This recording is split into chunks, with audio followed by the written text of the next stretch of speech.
पंढरपुरातली ही दृश्य बघितल्यानंतर आपण जाऊयात मुंबईच्या वडाळ्यामध्ये, जिथे प्रति पंढरपूर समजलं जाणारं विठ्ठल रुक्मिणीचं मंदिर। तिथून आमच्या प्रतिनिधी स्नेहा जाधव आपल्या सोबत आहेत।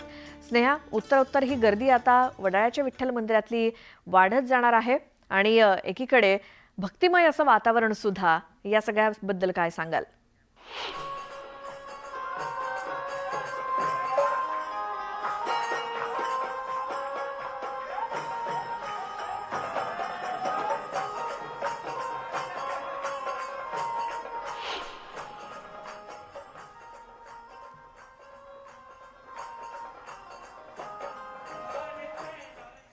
ही वडाळ्याच्या विठ्ठल रुक्मिणी मंदिरातली दृश्य आपण बघतोय। तिथे काल रात्रीपासूनच भजन कीर्तन गायन सुरू आहे आणि आज भक्तांच्या मोठ्या रांगा लागल्या आहेत। ज्यांना पंढरपूरपर्यंत जाणं शक्य नसतं ते या वडाळ्याच्या विठ्ठल मंदिरामध्ये आवर्जून येतात आणि तशीच भली मोठी रांग भाविकांची गर्दी वडाळ्याच्या विठ्ठल मंदिरामध्ये दरवर्षीच असते।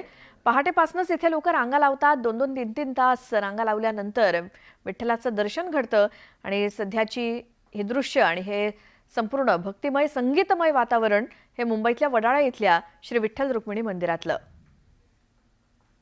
आषाढी एकादशीच्या निमित्तानं आज मुंबईकर किंवा आसपासहून देखील बरेच जण ज्यांना पंढरपूरला जायला जमत नाही ते अनेक जण असे वडाळ्याच्या या प्रति पंढरपूर समजल्या जाणाऱ्या विठ्ठल रुक्मिणी मंदिरामध्ये येतात आणि तिथे बरेच 2-4 दिवस असे विशेष कार्यक्रम आयोजित केले जातात। आषाढी एकादशीच्या निमित्तानं काल रात्रीपासूनच हे भजन कीर्तन तर सुरू आहेच आणि हे संपूर्ण दिवसभर असंच सुरू राहणार आहे। हे दोन दृश्य प्रति पंढरपूर आणि पंढरपूर, एकीकडे वडाळ्याचं विठ्ठल मंदिर मुंबईतलं तर दुसरीकडे पंढरपुरातलं श्री विठ्ठल रुक्मिणी मुख्य मंदिर, दोन्हीकडे अतिशय भावपूर्ण असं वातावरण आहे।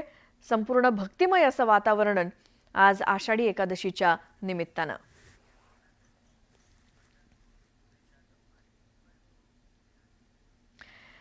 तर आपण दोन्ही ठिकाणचा हा भक्तिमय आढावा घेणार आहोत। पंढरपूरच्या विठ्ठल मंदिरातून आपल्यासोबत आमचे प्रतिनिधी सुरेश जाधव आहेत, तर वडाळ्याच्या विठ्ठल मंदिरातनं स्नेहा जाधव आहेत। आपण पंढरपूरला आधी जाऊयात। तिथे अक्षरशः वैष्णवांचा मेळा जमलेला आहे। काय दृश्य आत्ता पंढरपुरातलं तुम्ही वर्णन कराल सुरेश? संत भार पंढरीत कीर्तनाचा गजर होत, तेथे असे देव उभा, तेथे समचरणाची शोभा। पंढरपूर अक्षरशः वारकऱ्यांनी आणि संपूर्ण जे भाविक आलेले त्यांनी फुलून गेलेलं आहे। हा भक्तीचा मळा आपल्याला फुललेला पाहायला मिळतोय। चंद्रभागा ते महाद्वार ही गर्दी आपण समोर पाहतोय। किती मोठ्या प्रमाणात वैष्णवांची दाटी या ठिकाणी झालेली आहे। प्रत्येक वारकरी हा पांडुरंगाच्या दर्शनासाठी या ठिकाणी दर्शन रांगेमध्ये देखील आहे आणि हा महाद्वारामध्ये दर्शन घेण्यासाठी जात असताना आपण समोर पाहतोय जे नामदेव पायरी आहे आणि जे महाद्वार आहे, महाद्वारापर्यंत आणि जो दर्शन मंडप आहे तिथपर्यंत अक्षरशः खचाखच ही गर्दी भरलेली आहे। संपूर्ण पंढरपुरामध्ये जर आपण बघितलं तर जिकडे तिकडे भाविक वारकरी आपल्याला पाहायला मिळतात आणि दुसरीकडे जर आपण बघितलं तर चंद्रभागा तीरावरती देखील तेवढ्याच मोठ्या प्रमाणात जे सगळे वारकरी आहेत ते चंद्रभागे तीरावरती देखील येतात। इथं पंढरपूरला आल्यानंतर जे महत्त्वाचे नियम असतात त्यापैकी चंद्रभागे स्नान, विधितो हरिकथा, समाधान चित्ता सर्व काळ। आषाढी एकादशीच्या निमित्तानं जर बघितलं तर आषाढी कार्तिकी विसरू नका मज सांगत से गुज पांडुरंग। स्वतः पांडुरंग देखील भक्तांची वाट पाहत असतो। आषाढी एकादशीला कधी येतील, कधी वारकरी येतील अशी त्याला हुरहुर लागली असते आणि त्याच ज्या पद्धतीने वारकऱ्यांना देखील पांडुरंगाच्या भेटीची ओढ असते त्याच पद्धतीने पांडुरंग देखील वारकऱ्यांची वाट पाहतो, असं संतांचे अनेक प्रमाण आहेत।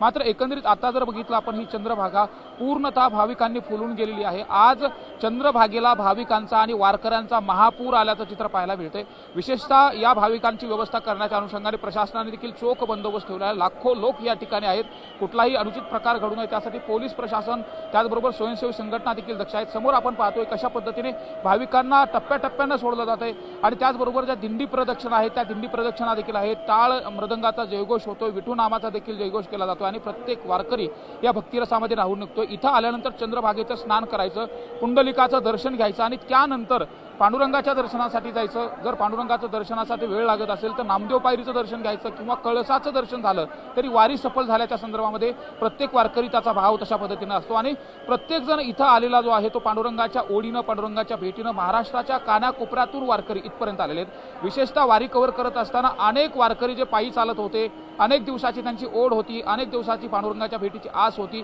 तर आज आषाढी एकादशीच्या निमित्ताने पांडुरंग दर्शन देईल याच एका भावनेपोटी, याच एका ओढीपोटी हे सगळे वारकरी ऊन वारा पाऊसाचा कसलाही विचार करत नव्हते. आज पंढरपूरमध्ये दाखल झाल्यानंतर पावलो पंढरी वैकुंठ भुवरी अशा पद्धतीचा भाव प्रत्येकाच्या चेहऱ्यावरती पाहायला मिळतो. तर पांडुरंगाचं दर्शन झाल्यानंतर जो आतापर्यंत भाग गेला, शीन गेला, अवगा झाला असे आनंद, त्या पद्धतीने प्रत्येकाच्या चेहऱ्यावरती आज आनंद पाहायला मिळतो आणि प्रत्येक जण विठ्ठल नामाच्या जयघोषामध्ये तल्लीन झाल्याचं चित्र पाहायला मिळतं. बिलकुल सुरेश, इतक्या दिवसाच्या वारीतला चालण्याचा थकवा हा विठ्ठलाच्या एका दर्शनानं पूर्णपणे कुठच्या कुठे निघून गेलेला आहे. आता आपण वडाळ्याच्या प्रतिपंढरपूर असलेल्या समजल्या जाणाऱ्या विठ्ठल मंदिरामध्ये जाऊया. तिथे आपल्या प्रतिनिधी स्नेहा जाधव आहेत. स्नेहा, खरं तर कालपासूनच तिथे अनेक कार्यक्रम सुरू झालेले असतील दरवर्षीप्रमाणे. आता तर गर्दी आणखी वाढलेली असेल. पहाटेपासून लोकांनी रांगा लावल्यात. आत्ताचं चित्र काय?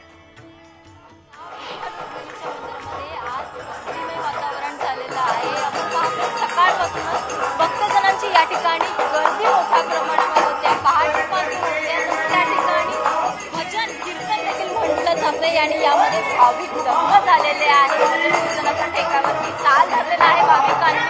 आणि आपण पाहतो हे जे मंदिर आहे ते फार जुनं मंदिर आहे. सुमारे 400 वर्षांपूर्वीचं असं हे मंदिर, ज्या कोणी भाविकांना पंढरपूर येथे जाता येत नाही मुंबईकर मंडळी मुंबईच्या कानाकोपऱ्यातून म्हणावं लागेल आपल्याला या वडाळ्याच्या मंदिरामध्ये येताना पाहायला मिळतो. आगळं वेगळे पाहतो म्हणजे विठ्ठलाचं प्रतिमा चित्र रेखाटलं जाते. इथे काही चित्रकार आहेत, आपण त्याची थेट बातचीत करणार आहोत. विठ्ठलाचं चित्र रेखाटत आहात, काय आनंद आहे, काय मनोमनी समाधान वाटतं? खूपच आनंद होत आहे. प्रतिपंढरपूर वडाळा इथे आम्ही विठ्ठल माऊलीचं पेंटिंग करतो. खूप आम्ही भाग्यवान समजतो की आम्हाला इथे संधी मिळाली, जी चित्रकला या माध्यमातून आम्ही जगापर्यंत ही आपली संस्कृती पोहोचवण्याचा प्रयत्न करतो. तर अशी पण आहोत की काय वाटतं समाधान? खूप सुंदर आहे. आम्हाला ही संधी मिळाली आहे, त्याच्यासाठी खरंच आम्ही भाग्यवान आहोत आणि अशीच माऊलींची कृपा राहू दे. तरी पण 3 ते 4 तास लागतात एक चित्र करायला. पहिल्यांदाच आलेला आहात? हो, इथे पहिल्यांदा आम्ही करतो. असे आम्ही भरपूर ठिकाणी केलं, पण विठ्ठल मंदिरामध्येच पहिल्यांदाच. आपण जर इथे पाहिलं तर भजन कीर्तन देखील पहाटेपासूनच सुरू आहे. कारण इथे येणारा प्रत्येक जण हा माऊलीच्या दर्शनासाठी आतुर झालेला असतो आणि त्यासोबत भजन कीर्तनाची आपल्याला पाहायला मिळत असते. पहिला देखील पहिल्यांदा मोठ्या प्रमाणावर भजन कीर्तनामध्ये दंग झालेला आपल्याला पाहायला मिळते. त्याची लहानशी मुलगी देखील त्यांच्यासोबत आहे आणि ती लहानशी मुलगी देखील त्या भजन कीर्तनाच्या ठेका धरत आहे तालावरती. मंत्रमुग्ध झालेलं आपल्याला हे वातावरण पाहायला मिळतंय. अगदी भक्तिमय वातावरण या ठिकाणी आहे आणि सर्वांच्या चेहऱ्यामध्ये स्मित हास्य आहे. रांगेमध्ये उभं राहणारा प्रत्येक भाविक हा आतुर झालेला आहे, ते म्हणजे विठ्ठलाच्या दर्शनासाठी आणि विठ्ठलाच्या दर्शन घेऊन आपल्या मनोमनीच्या भावना आहेत, ज्या इच्छा आहेत त्या विठ्ठलापुढे मांडण्यासाठी प्रत्येक जण आतुर झालेला असतो. वारीमध्ये देखील संपूर्ण 1 महिनाभर वारकरी जे आहेत ते पायी चालत विठुरायाच्या दर्शनासाठी आजचा दिवस असतो आणि पंढरपुरात देखील वातावरण नक्कीच भक्तिमय आहे. वडाळ्याचं वातावरण आहे. वडाळ्यात देखील विठ्ठलाच्या मंदिरामध्ये गाभाऱ्यामध्ये आपण म्हणू शकतो आणि मुलांची आराध देखील केलेली आहे. विठ्ठल रुक्मिणीच्या जिथे गाभारा आहे त्या ठिकाणी आणि त्याचे दर्शन घेण्यासाठी अगदी मुंबईच्या कानाकोपऱ्यातून नव्हे तर महाराष्ट्रातून देखील लोक बरोबर या आहे. मंदिरात येतात. स्नेहा, प्रतिपंढरपूर काय आणि पंढरपूर काय, सगळीकडे अगदी भक्तिमय वातावरण आहे आणि भक्तांची ही गर्दी रीघ लागलेली आहे दर्शनासाठी. कारण आज आषाढी एकादशी आणि त्यानिमित्तानं विठ्ठल रुक्मिणीचं दर्शन घेण्याची ओढ प्रत्येकाला असते.